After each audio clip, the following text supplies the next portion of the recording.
وہ چاہیں تو کمیشن بنا سکتے ہیں. وہ کمیشن کا مطالبہ کس سے کر رہے ہیں؟ وہ کس سے کہہ رہے ہیں کہ کمیشن بنائیں؟ آج تو میاں صاحب نے میرے خیال میں سوائے اپنے پرائم منسٹر کو اپنی پارٹی کو امبیرس کرنے کے اور کچھ نہیں کیا. کہ دیکھیں کل کے جو واقعات تھے جو ہم نے کل بہت تفصیل سے ڈسکس کیے، اور تھوڑا سا اگر ان کو وہ کر دیں کہ کل جب خاقان عباسی صاحب نے پریس کانفرنس کی جس میں انہوں نے بیسکلی میاں صاحب کی طرف سے ایک کلیریفیکیشن دینے کی کوشش کی، وہ پریس کانفرنس ہوئی تھی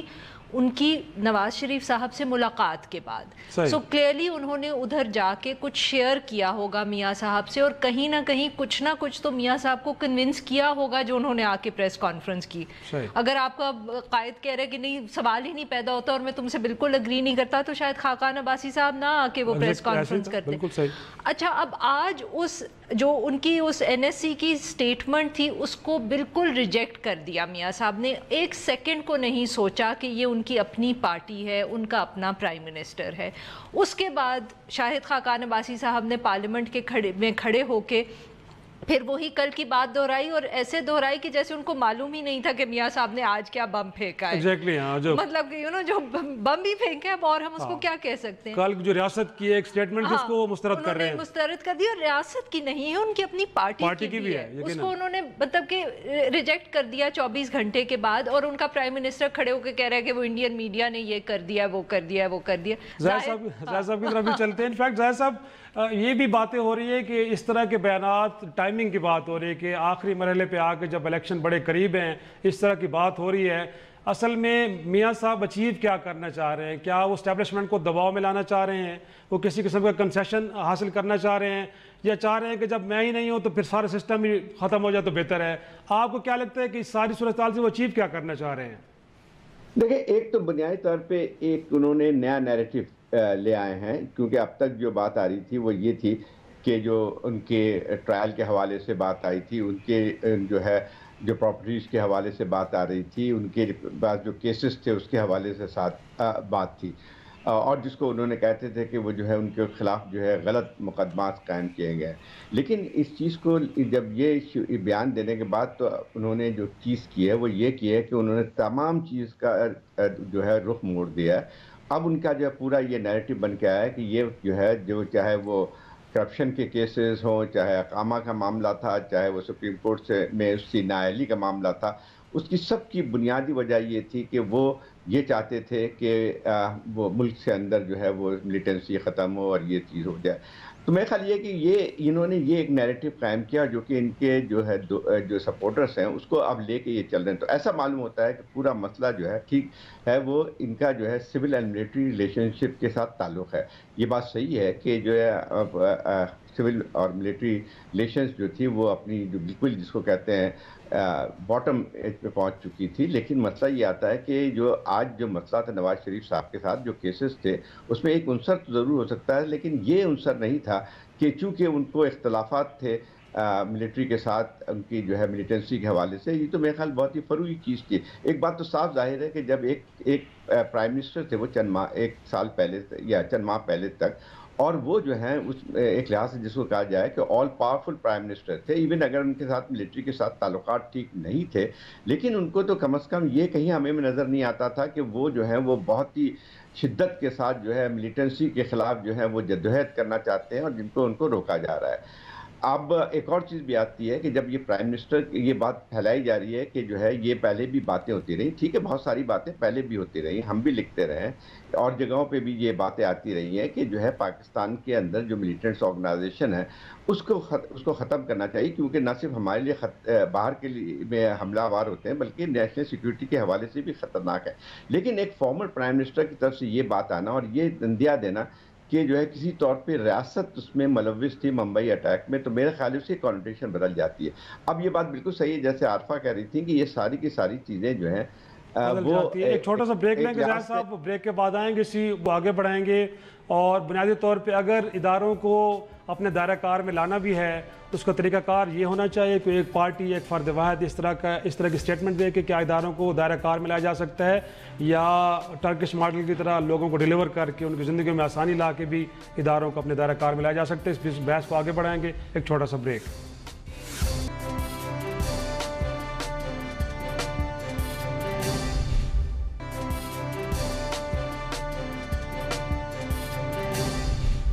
عارف انفیکٹ آج انہوں نے ایک اور بات بھی کہ ان کے سینے میں بڑے راز ہیں انفیکٹ، اور وہ وقت آ گیا کہ اب وہ بھی بتا دیں گے. تو اگر ان کے پاس راز تو وہی ہوں گے جو 3 سال تک 3 بار وہ پرائم منسٹر رہے ہیں، یقینی طور پر اس کے علاوہ تو ان کے پاس کوئی راز نہیں ہوں گے نا. تو اس دوران اگر کسی ادارے نے کوئی غلط کام کیا ہے اور وہ بطور پرائم منسٹر اس کو دیکھتے رہے، اس پہ چپ رہے ہیں، تو میرے خیال میں پھر وہ بھی اسی طرح ملزم ڈکلیئر ہوں گے، وہ بھی اس جرم میں اسی طرح شریک ہے جس طرح وہ جرم ہوا ہے اگر کسی اور نے کیا ہے. اور سیکنڈلی یہ جو کمیشن بنانے کی بار بار بات ہو رہی ہے، وہ جو آپ نے بھی ذکر کیا کہ وہ کمیشن ہوگا کس کے خلاف، اس میں کون پیش ہوگا، کس کے خلاف مقدمہ پیش کریں گے. اور آج ایک اور بات انہوں نے ایک اور بھی کی، جو اس سے پہلے 6 اکتوبر 2015 میں بھی خبر آئی تھی، بڑے کنٹروورسی اس کے اوپر بھی کریٹ ہوئی تھی. آج انہوں نے کہا کہ جب وہ بات وہ کرتے ہیں تو اس کو لیکس کا نام دیا جاتا ہے. تو وہ آج کنفرم کر رہے تھے کہ جو وہ بات بھی انہوں نے کی تھی وہ درست تھی، اگرچہ اس خبر کے بعد تردید آئی تھی، وہ تردید چھپی، اس کے نتیجے میں پرویز رشید صاحب کو گھر جانا پڑا، طارق فاطمی صاحب کو گھر جانا پڑا، اس کے بعد ایک کمیشن بنا، اس کی رپورٹ ہے، اس کے اوپر امپلیمنٹیشن ہوئی. اور آج میرے لیے جو اور حیران کن بات ہے عارفہ، وہ یہ کہ جب ایک صحافی نے پوچھا کہ کیا پرویز رشید صاحب کو گھر بھیجنا، مریم نواز صاحب سے پوچھا جا رہا ہے، اس سے پوچھا جا رہا ہے کہ کیا ان کو گھر بھیجنا درست تھا، انہوں نے کہا یہ غلط فیصلہ تھا. تو میں یہ سمجھنے سے قاصر ہوں کہ مریم نواز صاحبہ کے پاس نہ تو کوئی سرکاری عہدہ تھا، نہ وہ حکومت کا حصہ تھی، اور نہ ہی وہ اس اجلاس کے اندر شریک تھیں. وہ کس بنیاد پہ کہہ رہی ہیں کہ پرویز رشید صاحب کے خلاف جو کارروائی ہوئی ہے وہ ٹھیک نہیں، تو ان کو گھر بھیجنا غلط تھا. تو میرے خیال میں یہ بھی ایک سمجھنے کہ میں تو نہیں سمجھ پایا، شاید آپ کو سمجھ آئی ہو. بس شرازی صاحب ایز آئی سیڈ کہ ہم میں سے میرے خیال میں ہم کیا سمجھیں گے جب ان کی پارٹی کو ہی مجھے لگتا ہے کہ سمجھ نہیں آ رہی کہ کیا ہو رہا ہے. پر آپ بالکل صحیح کہہ رہے ہیں کہ دیکھیں میاں صاحب 3 دفعے پرائم منسٹر رہے ہوئے ہیں، ان کو سچ مچ بہت سارے راز ہوں گے جو معلوم ہوں گے، اسٹیٹ سیکرٹس، آبویسلی وہ اتنی ہائی پوزیشن پہ رہے ہیں. مگر اس وقت جس قسم کی وہ دھمکیاں دے رہے ہیں، اور کیا کہیں گے اس کو کہ جب وہ بار بار اگر ایک فارمر پرائم منسٹر کہہ رہے ہیں میرے سینے میں بہت سے راز دفن ہیں اور میں بتا دوں گا، تو اس کو دھمکی نہیں کہیں گے تو ہم کیا کہیں گے؟ مگر مسئلہ یہ ہے کہ جب آپ پاور سے اتر گئے ہیں اور جب آپ ڈسکوالیفائی ہو گئے ہیں اور آپ کو معلوم ہے کہ اب پارٹی جو ہے وہ اگر الیکشن میں گئی اور جیت بھی گئی تو آپ کے جو چانسز ہیں پاور میں واپس آنے کے وہ کم ہیں، اور تب آپ ایسی باتیں کریں تو اس میں اسٹیٹسمن شپ تو کہیں نظر نہیں آ رہی. یہ تو پھر ایک وہ والا ایٹیٹیوڈ ہے کہ کیونکہ مجھے آپ نے سسٹم سے نکال دیا ہے تو پھر میں پوری کوشش کروں گا کہ سسٹم نہ چلے. مجھے تو اور کوئی سمجھ نہیں آ رہی. مگر اس کے اندر بھی مسئلہ یہ ہے کہ یہ اگر سسٹم خدا نخواستہ نہیں چلتا تو اس سے نقصان کسی کا ہو یا نہ ہو مگر میاں صاحب کو بھی کوئی فائدہ نہیں ہوگا. کوئی بھی سیاستدان ہو، اسپیشلی جب وہ ایک پارٹی لیڈر ہو، تو اس کا سب سے زیادہ فائدہ اسی میں ہوتا ہے کہ الیکشنز ہوتے رہے، پروسیس چلتا رہے. کیونکہ ہمیں بھی پتہ ہے کہ جب تک پروسیس چلے گا ہمیشہ سیاستدان کے لیے موقع ہوتا ہے واپس آنے کا. جب یہ 2000 میں بھی ملک سے واپس گئے تھے، ہم میں سے بہت سارے لوگوں نے سوچا تھا کہ یہ کبھی واپس نہیں آئیں گے، but the day the process started again یہ واپس آ گئے اور ہم سب کی پریڈکشنز غلط ہوئیں. آگے بھی یہ تبدیلی آ سکتی ہے، بٹ میاں صاحب تو اس وقت یہ پروو کرنے کی کوشش کریں کہ وہ بالکل ایک اسٹیٹسمن نہیں ہے، کیونکہ وہ اپنی پارٹی کا بھی فائدہ نہیں دیکھ رہے. پی پی پی نے بھی دیکھ لیا. یہ پی پی پی کی سب سے بڑی جو انہوں نے دیکھا غلطی جو وہ کہتے تھے انہوں نے کی، وہ یہ تھی کہ وہ 85 کے الیکشن سے باہر رہے. اس کے بعد انہوں نے کبھی یہ غلطی نہیں کی. رگڈ ہو، انفیئر ہو الیکشن،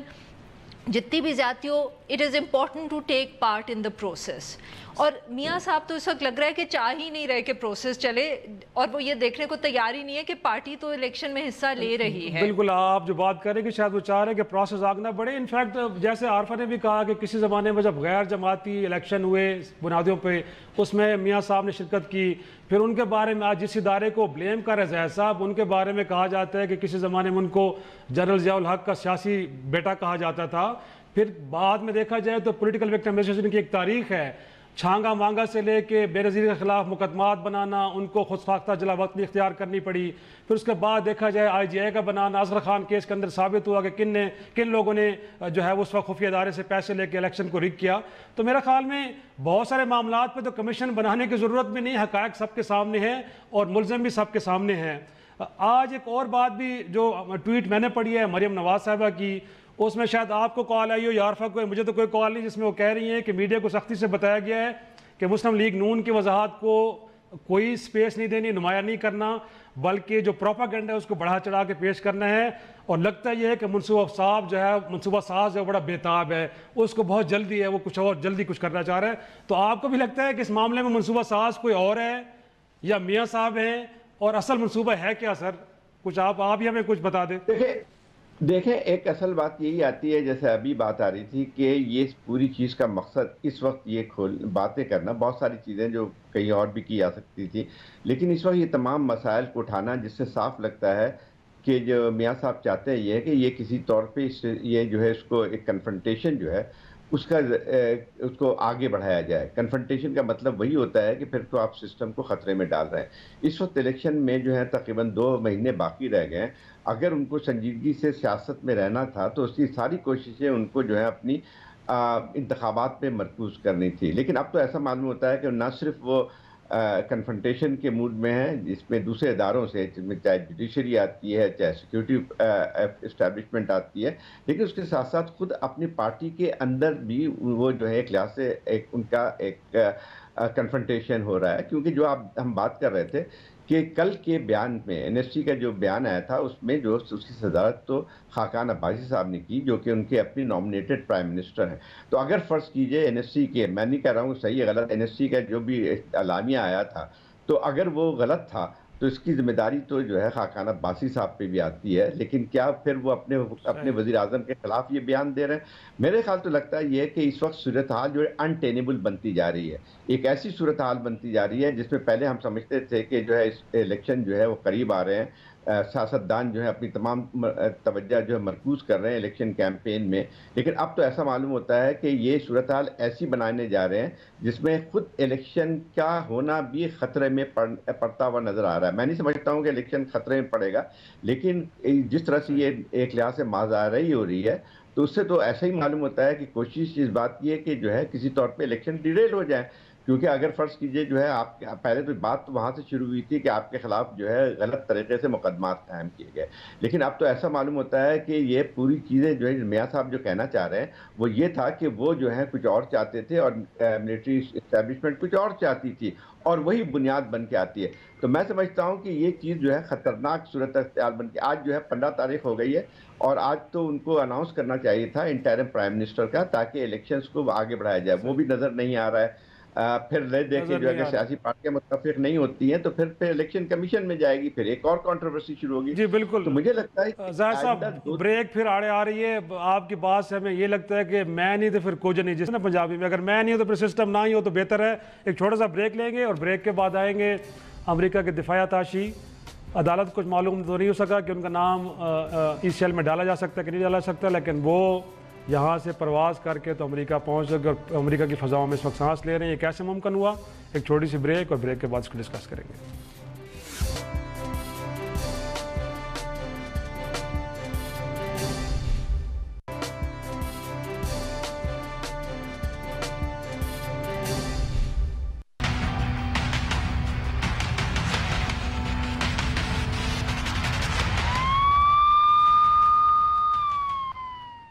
پروگرام ایک بار پھر خوش آمدید ناظرین. گزشتہ ماہ 7 اپریل کو ایک روڈ ایکسیڈنٹ میں امریکہ کے دفاعی اتاشی کرنل جوزف کی گاڑی کی ٹکر سے ایک اسٹوڈنٹ کی ہلاکت ہوئی. اس کے بعد پاکستان میں مقدمہ بنا اور اس دوران یہ بحث چھڑی کہ کیا انہیں سفارتی استثناء حاصل ہے کہ نہیں. ان کے خلاف مقدمہ تو ضرور بنا. اس دوران انہیں روکا گیا. ایک بار انہوں نے پاکستان سے باہر جانے کی کوشش بھی کی لیکن اسے ناکام بنایا گیا. لیکن کل رات وہ پاکستان سے چلے گئے ہیں. اگرچہ اس دوران اسلام آباد کے ہائی کورٹ نے وزارت داخلہ سے یہ پوچھ رکھا ہے کہ کیا ان کو سفارتی استثناء حاصل ہے اور ان کا نام ای سی ایل میں ڈالا جا سکتا ہے کہ نہیں ڈالا جا سکتا. لیکن اطلاعات یہ ہیں کہ دیت کی رقم ادا کرنے کے بعد لواحقین کو اب وہ پاکستان سے روانہ ہو چکے ہیں. میں ظاہر صاحب آپ سے پہلے جاننا چاہوں گا، انفیکٹ اس وقت پاکستان اور امریکہ کے درمیان ایک سفارتی تناؤ کی کیفیت ہے. دیکھا جائے تو واشنگٹن کے اندر پاکستانی سفارتکاروں کو کہا گیا کہ وہ 40 کلومیٹر کے ریڈیس سے باہر جائیں گے تو اجازت لینی پڑے گی، اور اسی طرح پاکستان کے اندر بھی ایک اسی طرح کا اقدام اٹھایا گیا امریکی سفارتکاروں کے حوالے سے. یہ جو اقدام ہوا ہے جس کے نتیجے میں کرنل جوزف کو وطن واپس بھیجا گیا، آپ کو لگتا ہے کہ اب تعلقات میں بہتری کے لیے ایک کوشش ہو رہی ہے دونوں ملکوں کی طرف سے اور اس کے نتیجے میں ایک پازیٹیوٹی آئے گی ریلیشنز کے اندر؟ نہیں، مجھے نہیں لگتا ہے کہ صرف ایک اس قدم سے جو ہے کوئی جو تبدیلی آ جائے گی، کیونکہ جو ہے وجوہات بہت گہرے ہیں پاکستان اور امریکہ کے درمیان جو تعلقات خراب ہوئے ہیں، تو اس میں اس کا کوئی عنصر نہیں شامل تھا۔ یہ تو ایک حادثہ تھا جو کہ شاید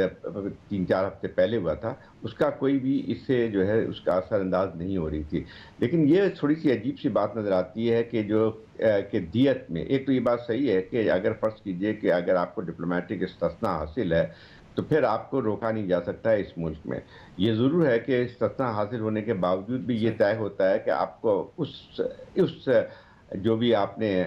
کیا ہے ایک لحاظ سے کرائم کیا ہے، تو اس کو جو ہے آپ کو پھر اپنے ملک میں اس کا ٹرائل ہوتا ہے۔ یہ نہیں ہوتا ہے کہ بالکل اس سے استثناء حاصل ہوتے ہیں، لیکن یہ ضرور ہے کہ آپ یعنی ایسے بہت سارے واقعات ہوئے ہیں کہ اس کو پھر ڈپورٹ کر دیا جاتا ہے یا وہاں سے ملک سے چھوڑنا پڑتا ہے۔ لیکن اگر فرض کیجئے کہ یہ دیت کے ذریعے یہ چیزیں ہوئی تو میرے خیال وہ ایک بہت غلط ایک طریقہ کار ہم نے بنا لیا ہے، جس کا ایک مذاق اڑتا ہے، جس میں ایسا معلوم ہوتا ہے کہ آپ پیسے دے کے جو ہے وہ کچھ بھی حاصل کر سکتے ہیں۔ اس کو ایک لیگل طریقے سے اس چیز کو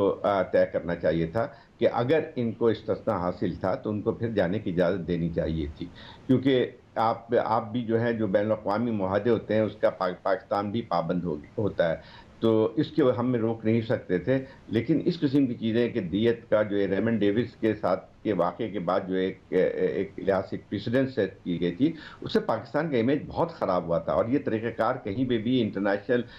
جو کمیونٹی میں یا کہیں بھی انٹرنیشنل لاء میں یہ چیز جائز نہیں سمجھی جاتی ہے۔ اب جو ہے ہمارے یہاں تھوڑے سے مسئلہ کمپلیکیٹڈ بھی ہو چکا تھا، کیونکہ وہ زاہد صاحب سوری میں آپ کو یہاں ٹوکوں گی، سوری زاہد صاحب میں یہاں آپ کو ٹوکوں گی ایک بات ایڈ کرنے کے لیے کہ یہ ہر دفعے جو ریمنڈ ڈیوس کا بھی آپ نے اگزامپل دیا اور اب اس کا بھی دیا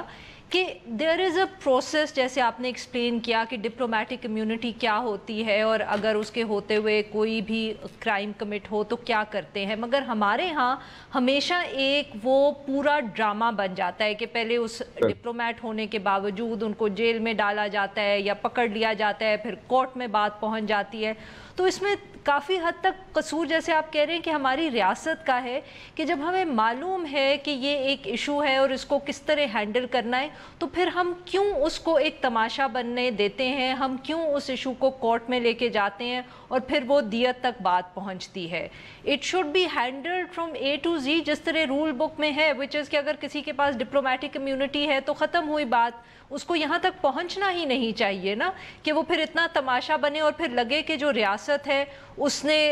گھٹنے ٹیکے ہیں کسی کے سامنے۔ So that's the problem. This is the issue that why do we let it get out of hand in the first place? اور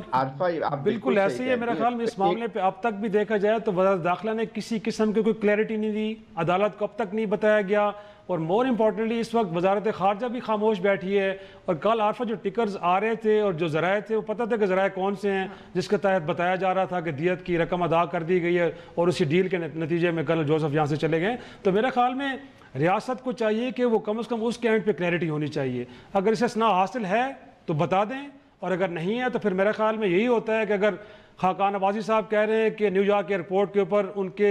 کوٹ اتارا گیا، ان کی بیلٹ اتاری گئی، ان کے جوتے اتار کے انہوں نے کہا کہ جی بڑا اچھا ہے، جس ملک میں آپ جائیں اس ملک کے نظام کو، سسٹم کو فالو کرنا چاہیے، تو پھر میرے خیال میں پاکستان کی قدر بھی اس وقت بنتی ہے کہ اگر آپ کا سسٹم یہ کہتا ہے کہ کسی کو استثناء حاصل ہے تو پہلے مرحلے میں کہہ دیں کہ جی ہم آپ کو بھجوا رہے ہیں، بالکل آپ کے خلاف کو مقدمہ چلے گا بھی تو آپ کے ملک میں چلے گا، اور اگر نہیں ہے تو پھر آپ کو جو ہے وہ کانسیکوینسز فیس کرنے پڑیں گے۔ لیکن اگین افسوس کے بعد جیسے عارفہ آپ بھی کہہ رہی ہیں اور زید صاحب بھی کہہ رہے ہیں کہ ریاست کے اینڈ پہ ابھی تک کوئی کلیئرٹی نہیں ہے کہ ہم نے کیا کیا، یہ ہوا کیسے ہے۔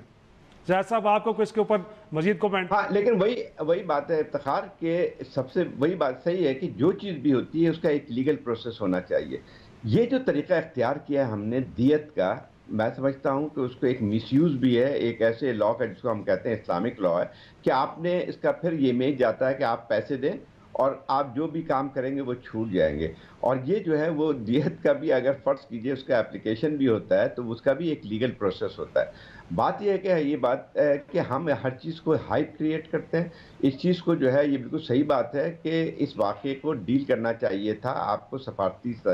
سطح پہ، اور وہیں پہ جو بھی جو لیگل پہلو تھا اس کو اسی طرح سے حل کرنا چاہیے تھا۔ اس میں ہمارا تو خیر ایک ضروری نہیں ہے کہ جو ہمارے جو ہے وزارت خارجہ یا جو یہ انٹیریئر منسٹر نے منسٹری نے کوئی بات کی ہوگی. ہمارے یہاں جو ہے وہ ایک لحاظ سے میڈیا کا رول بھی عجیب سا ہوتا ہے. بغیر کسی تحقیق کیے ہوئے جو ہے ہم ایک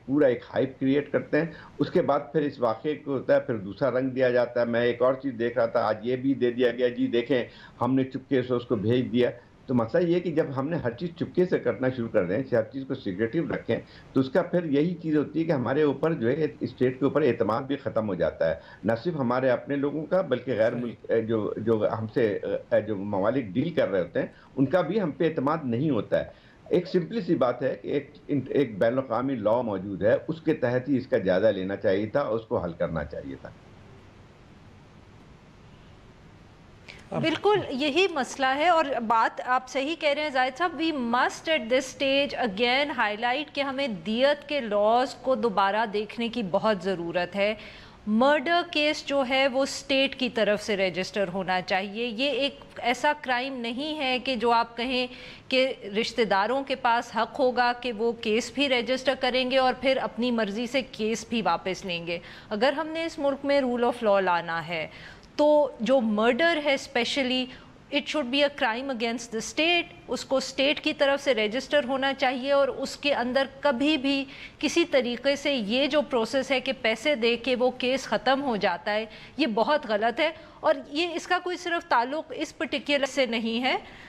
یہ تو ایک جنرل بھی چیز ہے. آنر کلنگز کے اندر کتنے اور مسائل ہیں جس میں ہم ہائی لائٹ کرتے ہیں کہ یہ لا بہت مس یوز ہوتا ہے, اور یہ ایک اور موقع ہے کہ ہم اس چیز کو ہائی لائٹ کریں کہ we need to revisit these laws. اور یہ جو آپ نے مس یوز والا پہلو اٹھایا, بالکل یہ زیادہ امپورٹنٹ ہے, اور لگتا ہے کہ ریمنڈ ڈیوس کا کیس ہو یا پھر یہ کرنل جوزف کا ہے. میرا خیال میں اگر آپ فری ول لینا چاہتی ان کے لواحقین کی کہ ان کی رائے کیا ہے, تو میرا خیال میں ہر کوئی چاہتا کہ شاید انہیں انصاف چاہیے, عدالتی پروسیس کے ذریعے ملزم کو سزا ملنی چاہیے, لیکن کہیں نہ کہیں لگتا ہے کہ شاید دباؤ میں لایا جاتا ہے, لوگوں کو مجبور کیا جاتا ہے اور دیت کے تحت پھر یہ ڈیل کی جاتی ہے. ایک چھوٹا سا بریک لیں گے, اور بریک کے بعد اگرچہ تل ابیب سے مقبوضہ بیت المقدس میں امریکی سفارت خانہ منتقل ہوا ہے, لیکن اس کے نتیجے میں 58 سنا ہے کہ بے گناہ فلسطینیوں کی لاشیں گری ہیں. دیکھنا یہ ہے کہ جو فیصلہ کیا پریزیڈنٹ ٹرمپ نے, اس سے وہ مقاصد کیا حاصل کرنا چاہ رہے تھے, اور اس کے بعد وہاں بالخصوص مشرق وسطیٰ میں صورتحال کیا بنے گی آگے چل کے. چھوٹا سا بریک کے بعد اس ایشو کو ڈسکس کریں گے.